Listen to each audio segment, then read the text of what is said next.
Olá a todos, como é que estão vocês? Aula para o primeiro ano aqui sobre sistema químico, e matéria. A química é uma ciência experimental para fazer experiência com determinado material. O químico precisa isolar uma porção desse material do resto do universo. Então, para isolar esse material, a gente cria um sistema que é a parte do universo considerada como um todo para efeito de estudo. O sistema ele pode ser de duas formas, homogêneo ou heterogêneo. O sistema homogêneo é aquele que apresenta a mesma propriedade em qualquer parte da sua extensão examinada. Apesar de um aspecto uniforme em toda a sua extensão, o mesmo quando examinado com aparelhos ópticos. Então, mesmo se você utilizar uma lupa, mesmo se você utilizar um microscópio, essas características de cada uma da sua extensão têm que ser semelhantes. E um sistema heterogêneo é aquele que não apresenta a mesma propriedade em qualquer parte da sua extensão e não apresenta aspectos uniformes em toda a sua extensão quando examinados, com ou sem o uso de aparelhos ópticos, por exemplo. Então, a água e a gasolina é um sistema heterogêneo. A água e a areia é um sistema heterogêneo. A água e gelo é um sistema heterogêneo, tá certo? Um sistema homogêneo é a água com açúcar, a água com sal, e eles formam sistemas homogêneos. Todo sistema heterogêneo é constituído de várias porções que separadamente são homogêneas. Fases são consideradas a parte homogênea e constituem o sistema heterogêneo.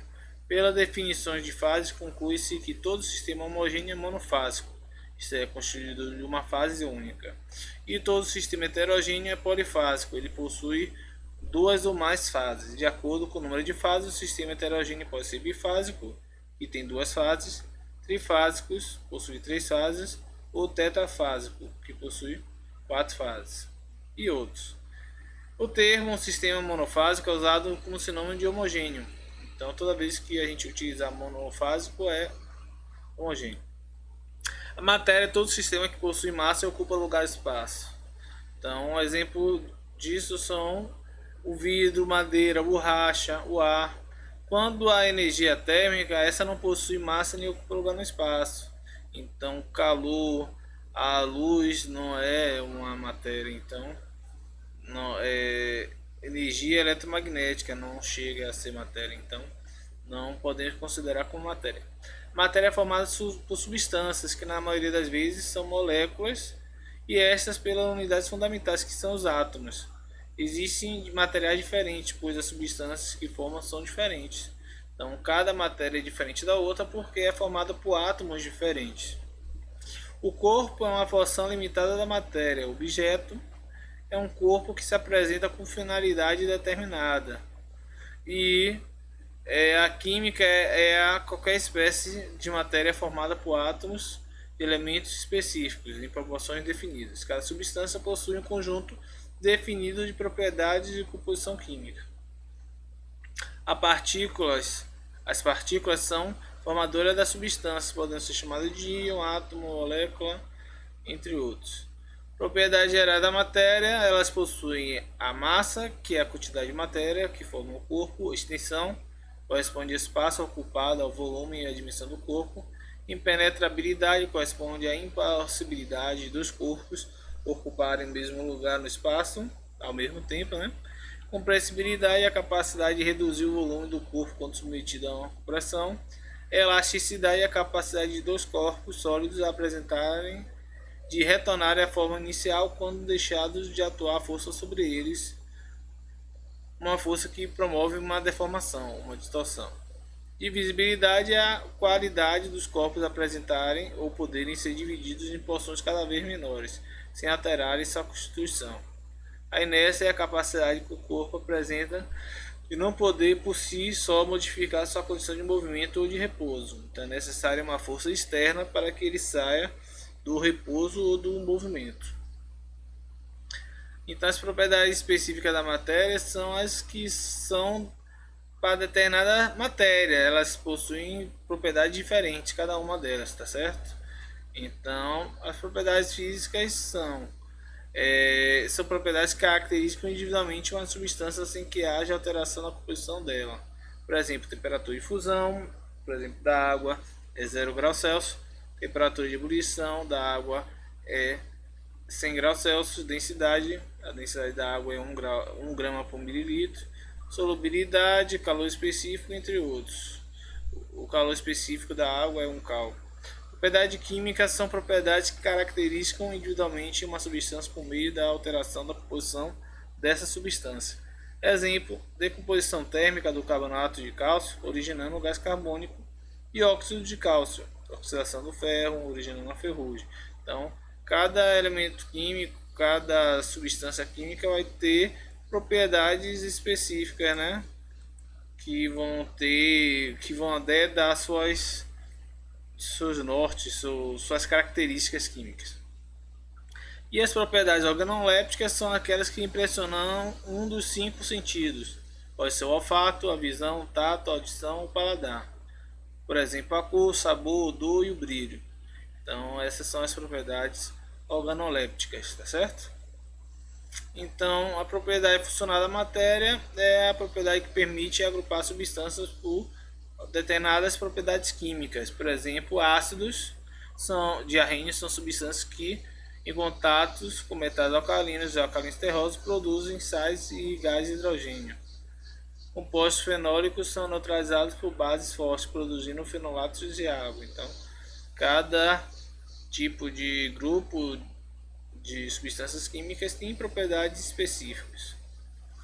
Propriedades extensivas são aquelas que vão depender do tamanho ou extensão do corpo, tá certo? Então, massa e volume vão variar de acordo, né? Vão dar de duas amostras do mesmo material de tamanho diferente, apresentam massa e volume diferente. Quantidade de matéria de mols, área superficial, energia térmica, energia interna, entalpia, entropia, energia livre de Gibbs e corrente elétrica vão depender, né, da massa da substância. E as propriedades intensivas não dependem das suas dimensões, o tamanho, extensão. Então a temperatura não vai mudar nada independente da massa, né? Pressão, ponto de fusão, de ebulição, concentração, viscosidade são propriedades que, independente da massa que você tiver, vai ter um valor fixo, né? O momentâneo é adequado. A densidade ela é massa dividido pelo volume. E apesar de ter a massa, ela ainda assim é uma propriedade intensiva, tá certo? Então ela permanece dependente dos valores individuais da massa e do volume, porque quando você divide as propriedades massa e volume, você vai manter uma constante.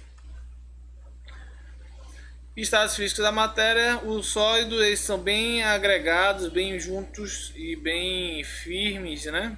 E geralmente eles formam cristais, cadeias bem definidas, né?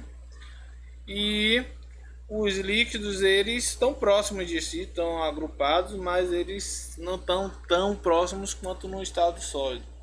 Já o gasoso eles meio que são independentes de si, estão bem afastados e estão em alta velocidade, né? Então, elas batem em tudo que é recipiente. Então, o estado sólido possui menos energia, o estado líquido possui energia intermediária, e o estado gasoso possui muita energia. Por isso que eles meio que se chocam com as paredes do recipiente. Não é à toa que o botijão de gás é feito de metal, porque é tão forte a batida desses gases na parede, né, do metal do botijão, e se fosse de plástico estouraria e quebraria, ok? A água pode ser encontrada na natureza de várias formas, no estado líquido, gasoso e sólido. Então perceba aí que essa questão de energia está até sendo trabalhada aqui direitinho. Vocês dão uma lida desse material e olha, tá certo? E por fim, os sólidos eles podem mudar, o sólido pode mudar para o líquido, do líquido para o gasoso. Isso aí é tudo transformação física, não vai mudar a água vai continuar sendo uma água, mas vai mudar as características físicas dela, tá certo?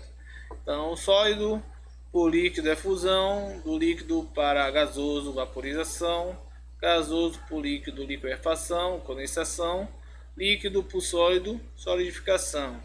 Quando a gente passa do sólido para o gasoso, sublimação, e o contrário é ressublimação. Geralmente, para você passar do sólido para o líquido e do líquido para o gasoso, você precisa fornecer um aquecimento, ou então precisa elevar a temperatura. Do gasoso para o líquido e do líquido para o sólido, você precisa diminuir a temperatura, então você precisa realizar um resfriamento. A vaporização ela pode ser evaporação, ebulição ou calefação. Evaporação é um processo natural, lento e espontâneo. É comum você botar uma roupa no varal para secar. Ao tempo ela vai secando, vai a água passando do estado líquido para o vapor. A ebulição é um processo rápido e não espontâneo. Você precisa aquecer para que ocorra, tá certo? Então a gente, quando pega a água e aquece, a gente está fazendo com que ela ebula. Calefação é um processo de ebulição sob aquecimento excessivo. É como se você esquentasse mais uma panela e jogasse água nela. Então, ao entrar em contato com a panela muito quente, essa água já vai formar o vapor de tão quente que está a panela, tá certo? Então é uma gota d'água sendo jogada na panela muito quente. Então espero que vocês gostem desse resumo, né? Que a gente vai trabalhar durante a semana 3. Abraço.